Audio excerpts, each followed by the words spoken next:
You may not know this, but one of the things that attracts the favor of God to your life is purity.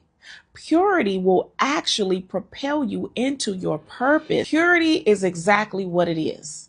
It's good. It's new. It's fresh. It's clean. It is a symbol of your commitment to your relationship with God. God honors purity. And not only does God honor purity, he actually blesses it.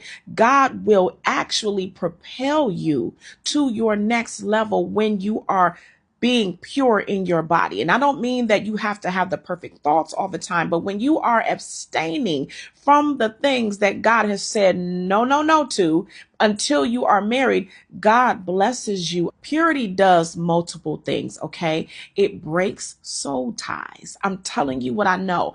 When you are pure in your body, when you are abstaining from intimacy with a person or yourself, okay? I'm talking about real purity. When you are abstaining, you starve whatever lust was working in your life. The longer you practice purity, the harder it is for lust to attach itself to you. Like you literally become sensitive to certain television shows, certain commercials. You don't want anything infiltrating your ears, your eyes, your body, your mind, your thoughts that is unpure, that is wretched. Okay. You starve the soul ties. You starve the cravings that you once had for the particular person that you were once with. You are no longer prone to go in the direction of lust because you're committed to God. You're committed to his way. You're committed to righteousness and holiness. You're not just talking it. You're actually living it. You're living it in what you say. You're living it in your thoughts. You're living it with your body. You are literally offering up your body as a sacrifice unto the Lord. You're saying, Lord, I am pure.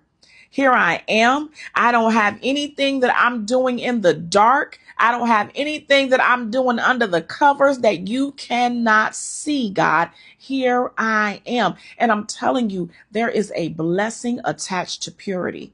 There's a blessing attached to purity that you don't know until you actually experience that. And the beauty of purity is that it does so many things for your body as well. Oh my God. Like the benefits of purity are just insurmountable. Okay. Because when you are pure before God, your prayers are heard. God will answer the thing that you haven't even prayed for yet. It will already be in effect before you even decide that you need to pray for it.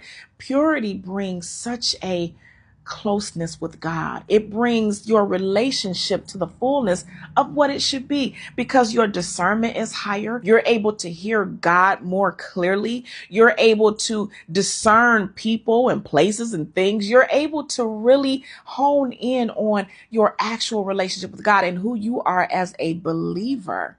Purity is necessary in order for you to really understand the heart of God.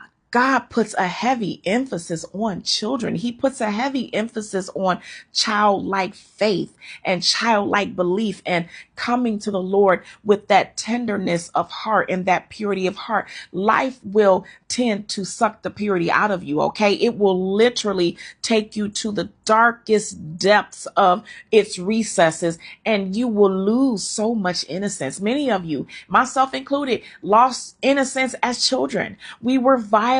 People did things to us that God never intended. So a lot of what you experienced after that was a direct result of you being violated, and it sort of altered and warped your perception or your view of intimacy. But it is possible to come right back to purity when you come back to your understanding of who God is. When you understand that the plan of the enemy the entire time was to take the purity from you because God gave it to you. That is your superpower. You will understand that when you get closer to God. But when you come back to that place in him and you realize that purity is still possible, oh my goodness, it is such a good feeling to know that you can be pure. You can be pure in your engagement. You can be pure in your relationship until marriage. You can be pure.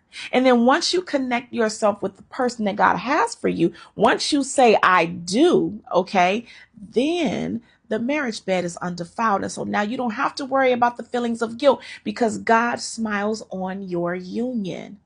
Purity is a necessary thing for you to attain to in this season. Watch what you're watching on television. Be mindful of what you take into, what you listen to. Watch your playlists, okay? Be careful with those playlists. They incite lust if you have the wrong songs on, okay?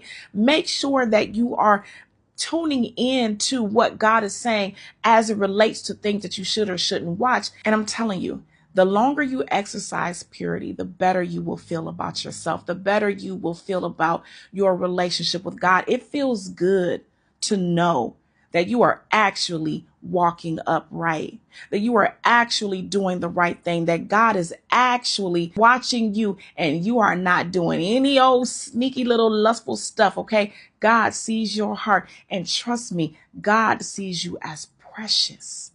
Purity makes you precious. You're already precious in the sight of God. Don't get me wrong. But purity takes your clarity of preciousness to the next level. It's like a diamond. You know how diamonds have different clarities, right? Some of them are a little bit foggier than others. Some of them are very clear. When you are pure, your purity shines you brighter in the sight of God, if that makes any sense, okay? Strive for purity because I promise you the blessings that God will bestow upon you when you keep your legs closed, okay? When you ain't humping on something that's not your spouse, God will bless you beyond measure. I'm telling you, he will, okay? So purify yourself in the name of Jesus.